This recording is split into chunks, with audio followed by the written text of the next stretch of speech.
दोस्तों, आज मैं आपको सुनाऊंगा बीरबल की खिचड़ी। एक मजेदार कहानी। सर्दियों का मौसम था। बादशाह अकबर अपने बागीचे में बीरबल व एक अन्य मंत्री के साथ टहल रहे थे।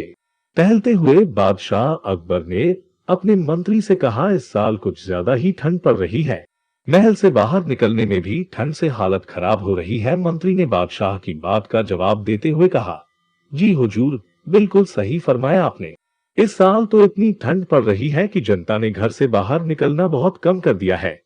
टहलते टहलते बादशाह अकबर बगीचे में बने तालाब के किनारे जा पहुंचे।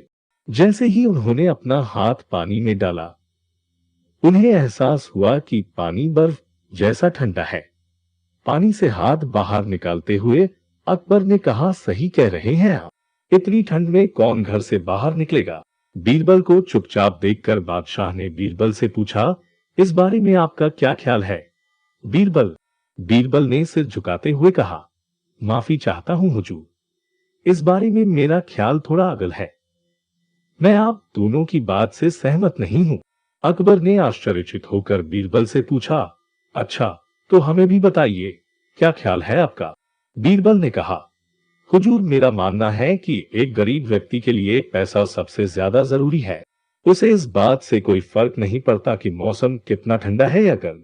अकबर ने हैरान होकर बीरबल से कहा, तो आप यह कह रहे हैं कि इस कड़ाके की सर्दी में भी एक गरीब आदमी कोई भी ऐसा काम करने को तैयार हो जाएगा जिससे उसे पैसा मिल सके। बीरबल ने कहा, जी हुजूर, मैं यही कह रहा हूं।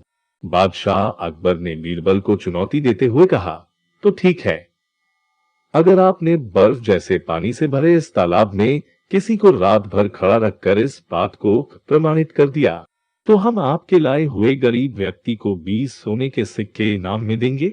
बादशाह की बात से सहमति जताते हुए बीरबल ने अगले दिन एक गरीब व्यक्ति को पेश करने का वादा किया। अगले दिन सभा में बादशाह अकबर ने बीरबल से पूछा कि क्या वो किसी को लाए हैं जो तालाब में खड़ा रहकर पूरी रात बिता सके।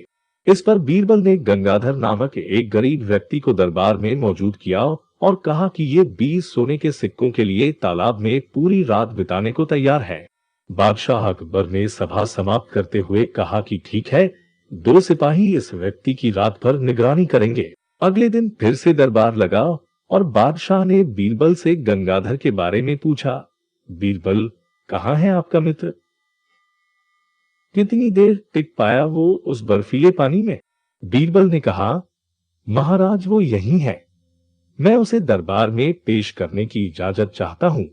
बादशाह की इजाजत मिलते ही बीरबल ने गंगाधर को दरबार में बुलाया।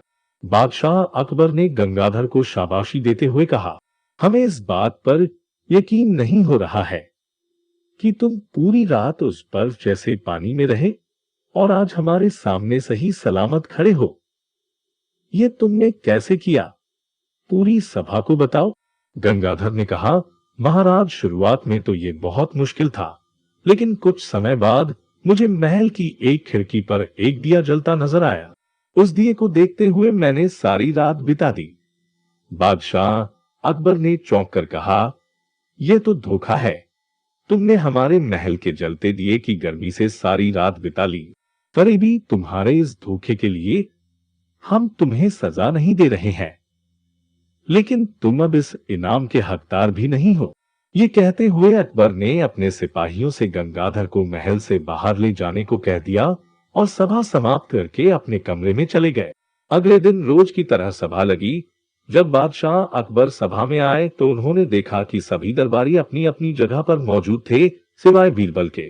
बादशाह ने एक सिपाही से पूछा कि बीरबल कहाँ है, तो उसने बताया कि वो आज महल नहीं आए हैं। बादशाह ने सिपाही से कहा कि वो तुरंत बीरबल के घर जाए और उन्हें लेकर आए। कुछ समय बाद सिपाही अकेले ही दरबार में लौट आया।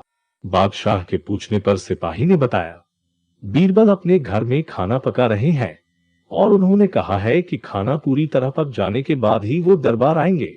सिपाही की ये बात सुनकर बादशाह सोच में पड़ गए, क्योंकि आज से पहले कभी भी बीरबल ने महल आने में देर नहीं की थी। अकबर को कुछ संदेह हुआ और उन्होंने बीरबल के घर जाने का निर्णय लिया। जब बादशाह अकबर बीरबल के घर पहुंचे तो उन्होंने देखा कि बीरबल ने एक ऊंची खूंटी पर एक हांडी टांग रखी है और उसके नीचे जमीन पर लकड़ियां जला रखी हैं। बादशाह आश्चर्यचकित हो गए और बीरबल से पूछा कि वह क्या कर रहे हैं। इस पर बीरबल ने जवाब दिया कि वह अपने भोजन के लिए खिचड़ी पका रहे हैं। बादशाह अकबर ने कहा, क्या तुम पागल हो गए हो? ये खिचड़ी कैसे पक सकती है? तुमने हांडी को इतने ऊपर टांग रखा है और आग नीचे जल रही है। ऐसे में खिचड़ी पकने के लिए हांडी तक गर्मी कैसे पहुंचेगी? इस बात पर बीरबल ने बहुत आराम के साथ बादशाह से कहा, क्यों नहीं पहुंचेगी हुजूर? जब महल की खिड़की पर रखे एक दिए से गंगाधर को गर्मी मिल सकती है, तो मेरी खिचड़ी की हांडी तो फिर भी आपके बहुत नजदीक है। बीरबल की बात सुनकर बादशाह हैरान हो गए और मुस्कुराते हुए कहा, हम तुम्हारी बात अच्छी तरह समझ गए बीरबल। इसके बाद उन्होंने गंगाधर को महल में बुलवाया और उसे 20 सोने के सिक्कों का इनाम दिया। बीरबल की चतुराई के लिए उन्होंने बीरबल को भी इनाम दिया। कहानी से सीख। बच्चों, बीरबल की खिचड़ी की कहानी से हमें यह सीख मिलती है कि दूसरों की सफलता के पीछे किए गए परिश्रम को जाने बगैर उनके बारे में राय नहीं बनानी चाहिए।